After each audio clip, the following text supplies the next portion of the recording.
านหรูหรามาเฮาพี่น้องงานใหญ่มากวันนี้มางานพี่น้องมางานแต่งนี่เพิ่งกำลังเตรียมตัวจะออกมาแล้วเป็นซัมบริต่างกับมางานคอนเสิร์ตเลยพี่น้องรอเจ้าบ่าวเจ้าสาวเรียกเห็นเจ้าบ่าวเจ้าสาว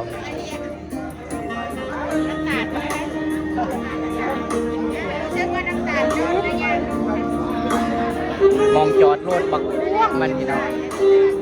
บอนจอดรถบักพวกครับสบายดีคืองามแท้ล่ะ มีแต่ผู้งามแหมนี่กันนะ1 2 3 4นี่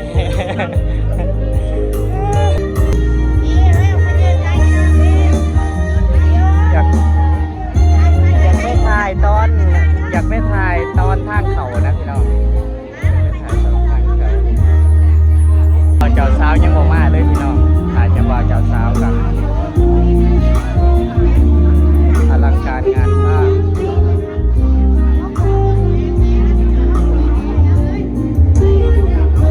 ย่างเขามางานจนอายไหมพี่น้องมันรู้โกนนี่เป็นก็ได้เดินออกมาแล้วโอ้ยจะแม่นงามไปลีน้องพี่น้องน้องเป็นผู้สากันดีเจ้าบ่าวก็รอเจ้าสาวก็งาม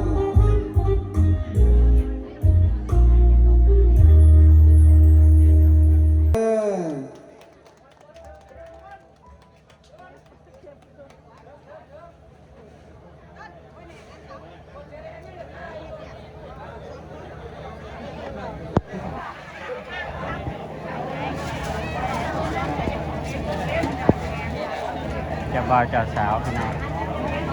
แล้วก็ญาติพี่น้องทางเจ้าบ่าวเจ้าสาวเนาะ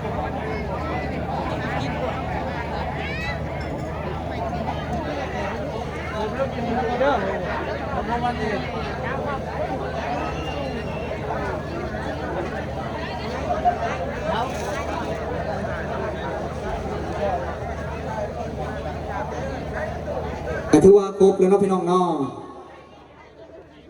ช่วงเวลาต่อไปนี้เพื่อให้งานคู่สมรสบ่าวสาวมีคุณค่ามีความเบิกบานบนซื่นต่อไปนี้การเสื้อซื่นทั้งตั้งหน้าให้ทั้งคู่บ่าวสาวและ2 กับ 2 ฝ่ายขึ้นมากล่าวจุดประสงค์ในค่ำคืนมื้อนี้เด้อพี่น้องเด้อเอาเขาเสื้อตัวแทนหรือว่าตั้งหน้าให้2 กับ 2 ฝ่ายเจ้างามแหม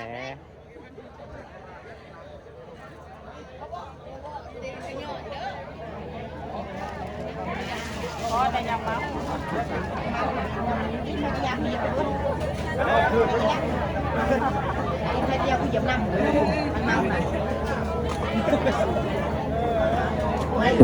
วัสดีเนาะบรรดาทาสแขกผู้มีเกียรติที่แขกทั้งหลายเนาะก่อนเดินขอเยี่ยมแขกนำทุกภาคส่วนเนาะที่ได้มาร่วมในงานดีว่ามหามงคลในวันนี้เนาะเทียนบรรดาการจะตั้งเนาะทุกภาคส่วนที่นับถือในอาแพงทั้งหลายขอแสดงความนับถืออาแพงมันยังญาติพี่น้องลุงตาท่านรองกับที่ได้เห็นแขกผู้ทรงเกียรติทุกภาคส่วนที่ได้เสียสละเวลามาห่วงงานของพวกข้าพเจ้าความเดียวกันนี้บรรดาทานยังนำเอาประตูปัจจัยและนำเอาความสามัคคีหักแพงอันอบอุ่นบริสุทธิ์พวกเขาอันใดเห็นในงานดองของพวกเขาครั้งนี้มีผลสำเร็จเป็นอย่างดีอีกทีนึงบรรดาแขกบรรดาทานที่อาผู้ในการบอกเล่าในสาพี่น้องและอาผู้ในเนื้อในบันเทิงเป็นทีมงานเขาพี่น้อง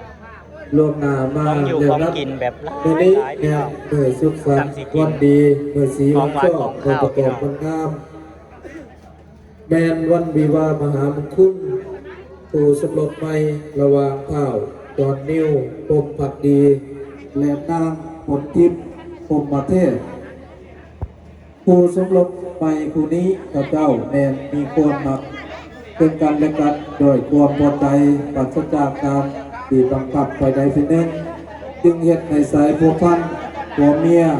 สามารถเกิดขึ้นได้ จากแนวคิดอุดมการณ์อันเป็นเอกภาพฉะนั้นการสู่ขอการจดทะเบียนสมรสการแต่งดองการบาสีสู่ขวัญตามยึดครองประเพณีจึงได้ปฏิบัติสำเร็จบท แส พื้น ง ฐา สี น เสียงเต็มที่ ก็ พี่น้อง วันนี้ถือว่าการสร้างครอบครัวใหม่ของ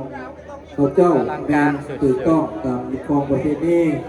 และถือตามระเบียบกฎหมายของบ้านเมืองทุกประการซึ่งว่าพวกพระเจ้าสร้างครอบครัวโดยถูกต้องตามกฎหมายผู้ผัวเมียก็ยังแดนลูกหักหลานแพงของพวกทานคือเก่าข้าพเจ้าขอยังมองมันยังแขกผู้ผักส่วนอยู่ที่นี้คือแต่นี้ต่อไปขอให้พวกทาน กินอิ่มแล้วนี่ จง นะ สืบต่อก่อสร้างผู้ผัวเมียนี้ เป็นครอบครัวใหม่ครอบครัวที่ก้าวหน้าทั้งด้านทางนี้เนาะแล้วก็พลเมืองดีของประเทศชาติในเมื่อเขาเจ้าไปบ่สร้างอย่างบ่งามเนาะหรือบ่ผู้คิดเป็นพอบ่ฮู้ก็เป็นเพื่อน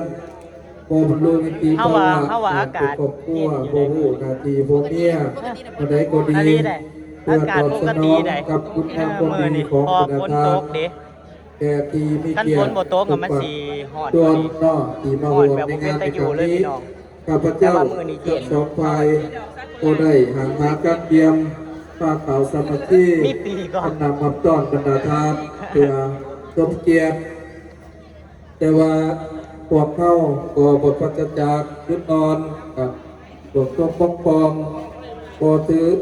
กับจิตใจบรรดาทาน เย่เย่เย่เย่เย่ผัวเดียวเมียเดียวเด้อสวยหล่อทั้ง เจ้าบ่าวกันหล่อเจ้าสาวกันงามพี่น้อง เจ้าก็ถือว่าขอมกขอบใจทั้งเจ้าภาพสองกำสองฝ่ายด้วยพี่น้องเด้อเชิญเจ้าคุณลุงตาเข้าพักผ่อนได้ จงไว้แต่เจ้าบ่าวเจ้าสาวเด้อพี่น้องเด้อ ว่า เอ้าพี่น้องเจ้าสาวอ่ะ15 เอามือกล้องเอา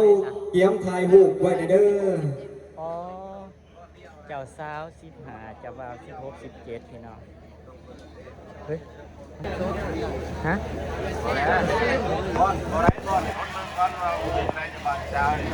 มันซุ่มเลย ก็ถือว่าเพื่อให้งานนี้เป็นสิริมงคลอีกทีหนึ่งให้เจ้าบ่าวเจ้าสาวหันหน้าเข้าหากันเด้อพี่น้องเด้อบ้านนี้เด้อให้พี่น้องได้เบิ่งให้พี่น้องได้ส้มได้แย่งเอามือกล้องเขาเกียมเด้อให้เจ้าบ่าวเจ้าสาวหันหน้าเข้าหากัน แล้วยิ้มใส่กันจัก3 ชั่วโมงหนึง เกินแผ่นเขาเลย ว่ายอมด้วยพี่น้อง จะ เด้ เรียน อ งานจะฟ้องมืองานนะพี่น้อง ให้พี่น้องได้เป็นสักขีพยานและคู่สมรสไม่ในครั้งนี้ ให้เจ้าสาวหอมแก้มเจ้าบ่าวก่อนน้องเอาเกียมเด้อสินับให้เด้อ เจ้าสาวเกียมเด้อ1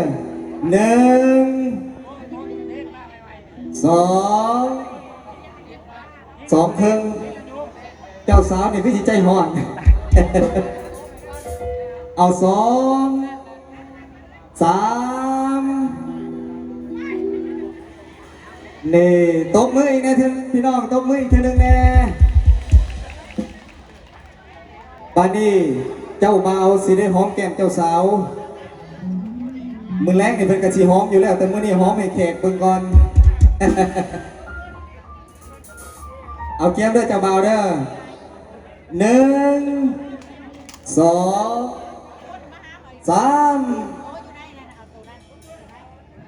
เอาตบมืออีกทีหนึงนะพี่น้องเจ้าเพื่อเป็นสิริมงคลให้แกงานในค่ำคืนมื้อนี้เชิญเจ้าบ่าวเจ้าสาวพอดระวงหอบปฐมฤกษ์เปิดให้บรรดาแขกบรรดาท่านได้มวลซืนกันแล้วกันเอาเสื้อเชิญ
จ้าถือว่าโอ้งาม หอบของ นี่คือซีเมนต์ครบเลยเนาะพี่น้องเนาะ ฮะของดองเห็นไหมพี่น้องดองกับดองนะ เอามานี่เซิร์นบรรแขกประธานมวลซื่นกันแล้วกันเด้อ